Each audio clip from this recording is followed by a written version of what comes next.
तो चलिएगा सारे बच्चे आज के क्लास में जुड़ जाइए, क्योंकि आज के क्लास में पूरे क्लास 10 के मैथ के वायरल क्वेश्चन लेकर आ चुके हैं, जो आपके एग्जाम यानी कल के एग्जाम में पूरा धुआं धुआं करना है। तो इस सारे क्वेश्चन को आज तोड़फोड़ करना होगा, आग लगाना होगा इस क्वेश्चन में, ठीक है, क्योंकि पूरे वायरल क्वेश्चन है, कल के लिए पूरे वायरल क्वेश्चन है। अगर नहीं आएगा तब आके कहिएगा, पूरे 110% गारंटी है। अगर शुरू से अंत तक क्लास को देख लेते हो, या प्रथम पाली हो या द्वितीय पाली हो, अगर शुरू से अंत तक क्लास को देख लेते हैं तो इसी आधार पर सारी क्वेश्चन रहेगा, याद रखना है। तो आपको अच्छे तरीका से देखना है, कोई क्वेश्चन को न छोड़ना है। तो चलिएगा बिना टाइम गए क्वेश्चन की तरफ बढ़ते हैं। इससे पहले क्लास को लाइक नहीं किया लाइक करो, ठीक है, क्लास को लाइक करो, चैनल को सब्सक्राइब करो सारे बच्चे, ठीक है। और 1 नंबर क्वेश्चन की तरफ बढ़ते हैं, हमारे साथ तुम सभी आंसर को टिक आउट करते चलना है, ठीक है, क्योंकि कल के एग्जाम में हूबहू एक प्रश्न जो है छपने वाला है। कहा जा रहा है कि किसी वृत्ताकार क्षेत्र में परिधि पाई मीटर है, तो उसकी त्रिज्या जो हो जाएगी क्या हो जाएगी, उसकी त्रिज्या जो हो जाएगी याद रखिएगा क्या हो जाएगी बाबू, तो आपके 2 मीटर हो जाएगी, बिल्कुल ऑप्शन बी होगा। पूरे वायरल क्वेश्चन है, कल के एग्जाम के लिए पूरे वायरल क्वेश्चन है, आपको अच्छे तरीका से देखना होगा। कहा जा रहा है 6 cm त्रिज्या वाले अर्धवृत्त की कुल परिधि क्या हो जाएगी, 6 cm त्रिज्या वाले, ठीक है। आपके सर पाई बटे 2 × 6 हो जाएगा, बिल्कुल ऑप्शन बी होगा। पूरे वायरल क्वेश्चन है, जिसका कमजोर मैथ है वो भी अच्छे तरीका से देखेंगे, क्योंकि देख लेंगे तो याद हो जाएगा, ठीक है। देखोगे यहां पर क्या कहा जा रहा है ना, देखो कहा जा रहा है 21 cm त्रिज्या वाले वृत्त के उस चाप की लंबाई क्या होगी जिसमें वृत्त केंद्र पर 60 cm कोण जो है आंतरिक करता है, क्या होगी, तो आप कहेगा सर हम जानते हैं वो हो जाएगी 22 cm हो जाएगी, बिल्कुल ऑप्शन बी होगा, ठीक है। अगला क्वेश्चन देखोगे, कहा जा रहा है ना दो घनों के आयतनों का अनुपात 1:27 है, 1 अनुपात कितना है 27 है, तो पृष्ठीय क्षेत्रफल का अनुपात क्या हो जाएगा, 1 जो होता है 1 का क्यू कितना होता है 1 होता है, 3 का क्यू कितना होता है 27 होता है, तो 1:3 हो जाएगा बाबू, ठीक है, क्योंकि आयतनों का अनुपात कहा जा रहा है, यानी यहां पर क्यू पहले ही कर दिया है, बात समझ में आ रहा है ना। अगर क्षेत्रफल कहता तो यहां पर उतना नहीं देता, ठीक है, 9 देता। तो आपको याद रखना है ऑप्शन क्या होगा, ए होगा 4 का, याद रखिएगा, ठीक है। आपको याद रखना है, किसी भी स्थिति में आपको याद रखना है इस सारे क्वेश्चन को, ठीक है। अगला क्वेश्चन देखोगे, कहा क्या जा रहा है, एक बेलन जिसकी आधार की त्रिज्या 80 cm ऊंचाई 20 cm है, तो संपूर्ण पृष्ठ की क्षेत्रफल वक्र पृष्ठ का क्षेत्रफल जो हो जाएगा क्या हो जाएगा, ठीक है, वक्र पृष्ठ का क्षेत्रफल 5:1 हो जाएगा, ऑप्शन डी होगा, ठीक है। चलो क्लास को लाइक करो सारे बच्चे फटाफट। माध्यिका क्या होगा, इतना जो है आपके बीच जो है बाबू आंकड़ा दिया है, आंकड़ा दिया है और माध्यिका पूछा जा रहा है, ठीक है, क्या पूछा जा रहा है, माध्यिका पूछा जा रहा है। तो आप कहिएगा सर माध्यिका का जो है ना बढ़ते क्रम में आगे लिखा जाता है, पहले कौन सबसे छोटा अंक है, कहिएगा सर 7 है, 7 के बाद 8 है, 8 के बाद 9 है, 9 के बाद 10 भी है, 10 के बाद क्या है 12 है, क्या देखो 11 है, और उसके बाद देखो 12 है,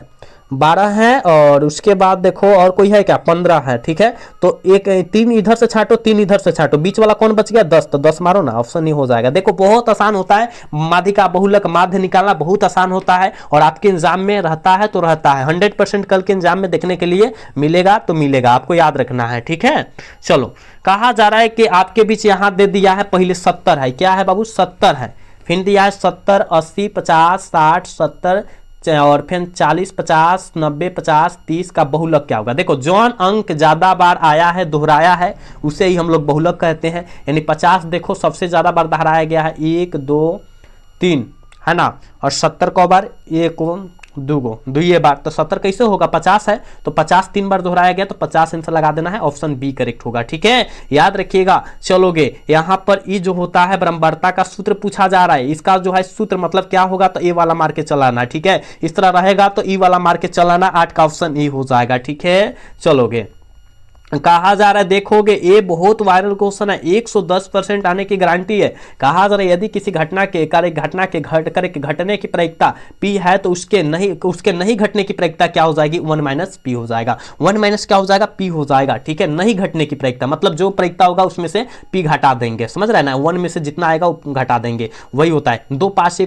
दो पासे को एक साथ फेंका जाता है, हेड और टेल मान लो, ठीक है, 2 पासे को फेंका जाता है, पासे को 5 आने की प्रायिकता जो हो जाएगी कितनी हो जाएगी, पासे पर 5 आने की प्रायिकता कितनी हो जाएगी। अरे भाई 2 पासा फेंका गया है, पासा मतलब क्या होता है, मान लो कि पासा मतलब जो होता है वही क्या बोला जाता है लूडो छक्का, ठीक है, लूडो छक्का, तो एक पासे में 6 गो रहता है, तो दूसरका में कितना होगा 6 होगा, यानी 36 हो जाएगा ना, 36, तो इसका आधा होने की आने के चांसेस है, मतलब ऑप्शन क्या होगा बी हो जाएगा, ठीक है ना, 1/36 हो जाएगा, ठीक है ना। चलो एक भाग में 2 आने का भाग इतना है, कहा तरह कितना इतना का मान दिया है, तो क्या हो जाएगा, इसका आंसर क्या होगा 11 का। तो आप कहेगा सर हम जानते हैं P बराबर सूत्र हम जानते हैं y1 + y2, यही ना, और बटा में कितना 2, तो y1 का मान देखो कितना दिया है -5 दिया है, और प्लस में 11, ठीक है, और बटा में 2, तो कितना होगा 6 होगा ना, 6 बटा 2 काटो 3 हो जाएगा। 3 कहाँ दिया है, प्लस में 3 कहाँ दिया है, ऑप्शन बी में, ऑप्शन बी हो जाएगा, 11 का ऑप्शन बी होगा। अरे भाई अच्छे तरीका से देखो, ठीक है, अच्छे तरीका से देखो, कोई क्वेश्चन को छोड़ो मत, क्योंकि जितना क्वेश्चन है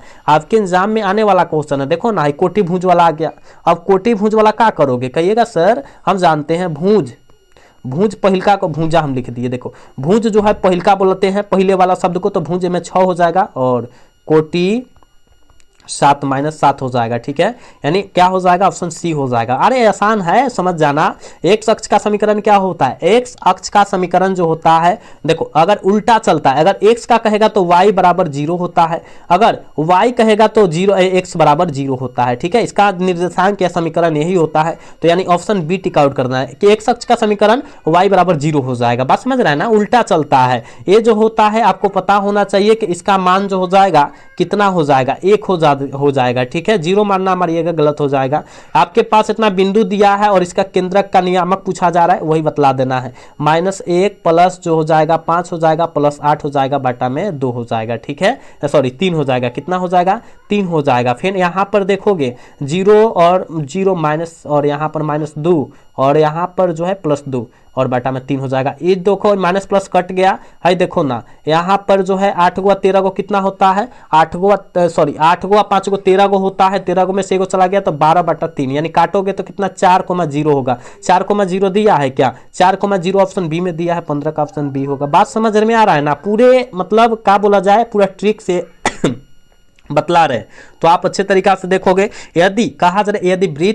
वृत्त की त्रिज्या 7 cm है तो अर्धवृत्त की परिधि जो हो जाएगी या परिमित दूरी जो हो जाएगी क्या हो जाएगी वो बतलाना है आपको, तो कहिएगा 36 cm हो जाएगा, बिल्कुल ऑप्शन ए हो जाएगा, ठीक है। अगला क्वेश्चन देखोगे, अगला क्वेश्चन कहा जा रहा है कि किसी वृत्त का बाह्य बिंदु से कितनी स्पर्श रेखा खींची जा सकती है। किसी वृत्त के, मान लो कहीं क्या हो गया बाबू, है वृत्त हो गया और इसकी बाह्य बिंदु से, है ये बाह्य है, ठीक है ये बाह्य है, कितनी स्पर्श रेखा खींची जा सकती है वही बतला देना है आप सभी को। तो कहिएगा सिर्फ 2 को खींचा जा सकता है, कितना बाबू 2, क्यों, क्योंकि देखो हमने इसको पारा और यहाँ खींचा और फिर यहाँ खींचा तो 2 गुण हुआ, यहाँ पर 2 गुण हुआ, एक यहाँ पर यहाँ के ऊपर आके यहाँ टकराएगा, फिर यहाँ खींचेंगे तो यहाँ आके टकराएगा, यानी 2 खींच सकते हैं, याद रखिएगा। 1 + cot स्क्वायर थीटा का मान क्या होता है, सूत्र बतलाना है, केवल सूत्र बतलाना है। तो आप कहेगा सर कोसेक स्क्वायर थीटा, बिल्कुल ऑप्शन सी होगा, याद रखिएगा, घबराना नहीं है। चलो कहा जा रहा है कि इतना इतना आपके पास मान दिया है और इतना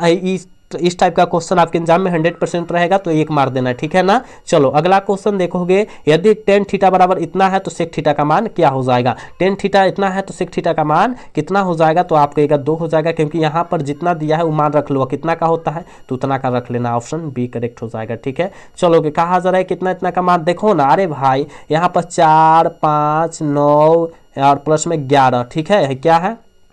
11 है, ठीक है, और इसका संख्या x फेन जोड़ो और यहाँ पर जो होगा यहाँ पर 7 जोड़ बराबर करो, ठीक है, और देखो ना 1 2 3 4 5 करो, ठीक है, अब जोड़ो यहाँ पर 9 18 और कितना होता है 18 और 11 कितना होता है 29 होता है, 18 और 11 कितना होता है बाबू 27 होता है ना, 27 हो जाएगा। 11 और 29 और सॉरी 1 मिनट, 11 और 18 2 गो इधर से आएगा 20 हो जाएगा और वहां बच गया 9, यानी 29 हो जाएगा। क्या हो जाएगा 29 हो जाएगा। देखो ना 29 + x हो जाएगा और बाटा में कितना आया था हो 1 2 3 4 5 आया था और बराबर में इधर 7 था तो इधर रख लो, ठीक है। तो यहाँ 29 + x और 7 + 35 गुना करो 35। अब देखो ना 35 में से 29 को घटा दो, 35 में से 29 घटाओ 6 आएगा ना, x बराबर 6, तो x बराबर 6 मार देना, ऑप्शन नहीं हो जाएगा। अरे आसान होता है, देखो स्क्रीन पर जगह कम बचता है, अगर डिजिटल बोर्ड रहता तो हम गर्दा छुड़ा देते मैथ का, समझता है ना। कहा जा रहा है कि द्विघात समीकरण इतना इतना दिया है, मूलों की प्रकृति क्या हो जाएगी, अगर मूल निकलेगा इनका निकालो ना। अरे भाई d बराबर b² - 4ac निकालो ना, तो यहाँ पर 4 का स्क्वायर कर दो, क्योंकि b का मान 4 दिया है और 4 गुने a का मान 4 दिया है और यहाँ पर c का मान 1 दिया है, यानी 4 16 16 - 16 यानी 0 आ जाएगा, और जब 0 होगा तो वास्तविक और समान होगा, बिल्कुल ऑप्शन 22 का बी हो जाएगा। समझ रहे हैं ना। अगला क्वेश्चन देखोगे, कहा जा रहा है ना यदि 3 अल्फा बराबर 90 तो साइन अल्फा का मान क्या हो जाएगा, काटो, तो यानी अल्फा का मान 30 आ गया तो साइन 30 का मान कितना होता है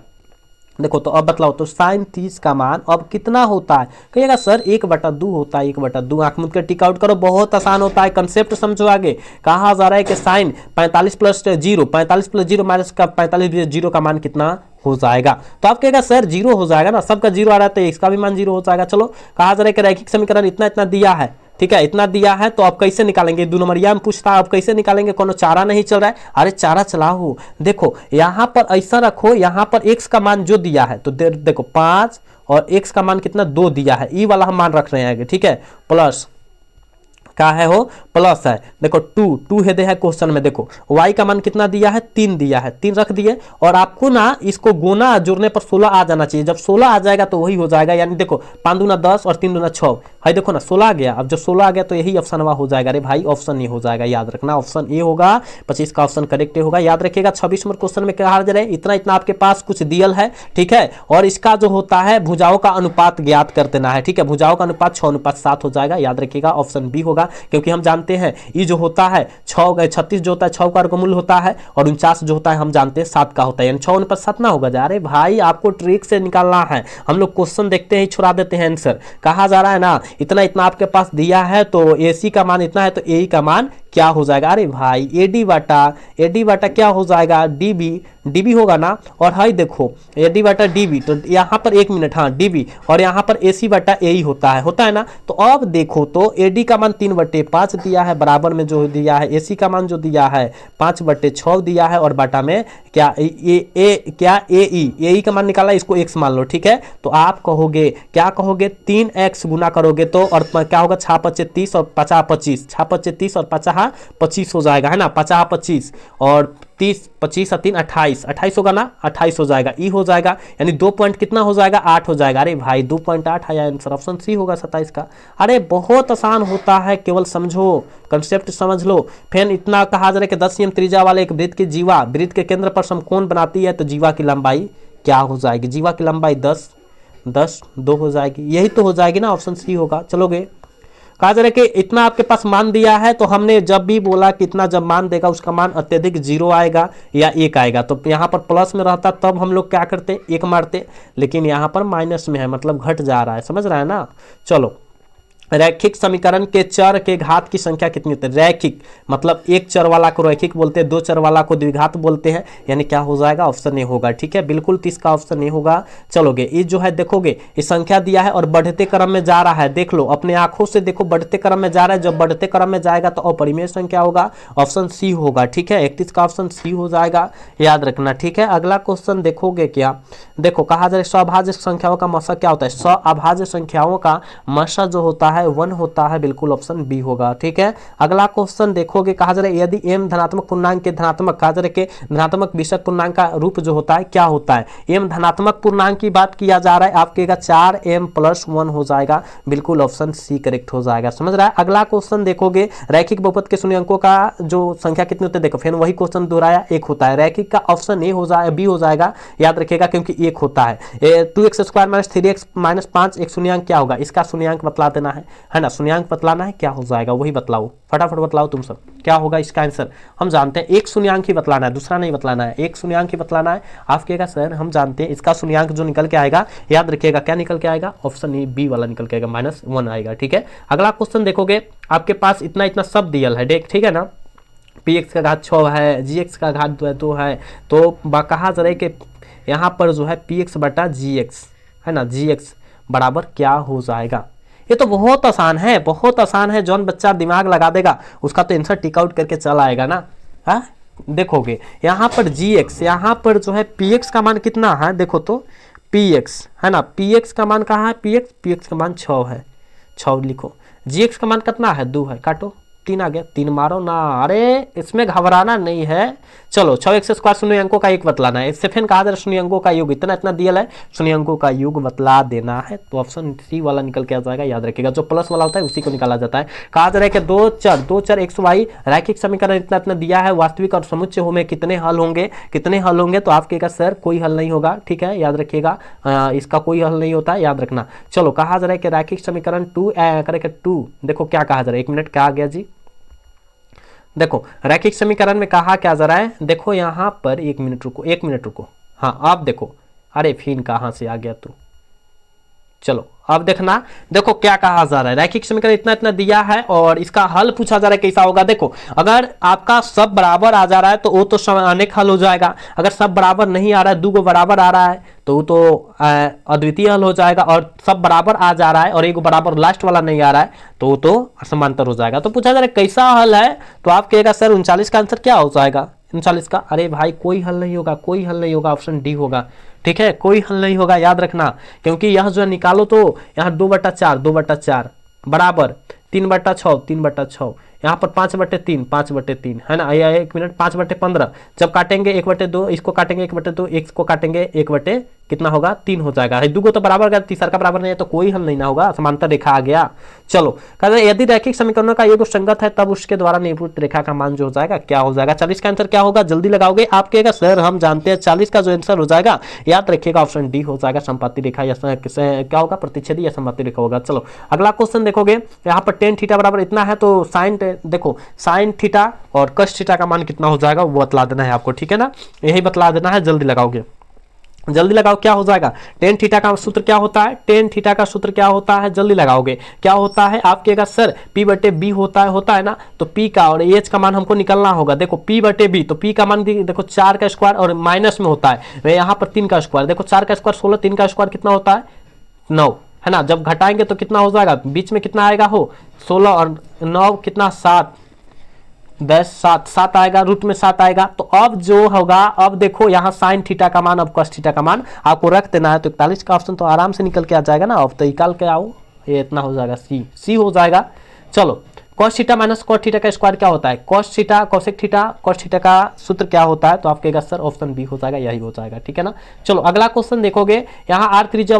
वाले थीटा कोण के लिए त्रिज्या खंड के संगत चाप की लंबाई क्या होती है। संगत चाप की लंबाई है, सूत्र पूछा जा रहा है भाई। अरे भाई सूत्र पूछा जा रहा है, घबराना नहीं है। आप कहेगा सर हम जानते हैं ई जो होता है, याद रखिएगा 2/360, ठीक है, 2/360 गुने पाई आर थीटा, ठीक है, यही होता है, यानी ऑप्शन बी में दिया है, देखो ऑप्शन बी हो जाएगा, ठीक है। अगला क्वेश्चन देख भाई, कहा जा रहा है कि आपके पास इतना मान दिया है, इसका मान क्या हो जाएगा। और हमने कितना बार आपको समझाया होगा कि जब ऊपर नीचे आपस में जोड़ देने से या घटा देने से बराबर आ जा रहा है ना, बराबर हो जा रहा है, तो उसका मान क्या हो जाएगा, उसका मान क्या हो जाएगा, कहिएगा 1 हो जाएगा सर, बिल्कुल। चलो कहा जा रहा है कि एक पहिए का व्यास 40 cm है, 176 मीटर की दूरी पर करने पर कितने चक्कर लगाने पड़ेंगे, कितने चक्कर लगाने पड़ेंगे वो बतला देना है, तो 140 बिल्कुल ऑप्शन ए होगा। अगला क्वेश्चन देखोगे, कहा जा रहा है यदि शंकु की ऊंचाई h, शंकु की ऊंचाई आधार की त्रिज्या r है, तो इसका आपतन जो होगा, आयतन जो होगा क्या हो जाएगा, आयतन जो हो जाएगा क्या हो जाएगा, तो कहिएगा 1/3, सूत्र पूछा जा रहा है r², यही होगा, ऑप्शन बी होगा 46 का। 47 नंबर क्वेश्चन में कहा जा रहा है कहा जा रहा है कि किसी बेलन का व्यास 28 cm है और इसकी ऊंचाई 20 cm है, तो इसका संपूर्ण क्षेत्रफल जो होगा वो क्या हो जाएगा, तो याद रखिएगा 200, यही हो जाएगा, ठीक है, ऑप्शन बी होगा। अगला क्वेश्चन देखोगे,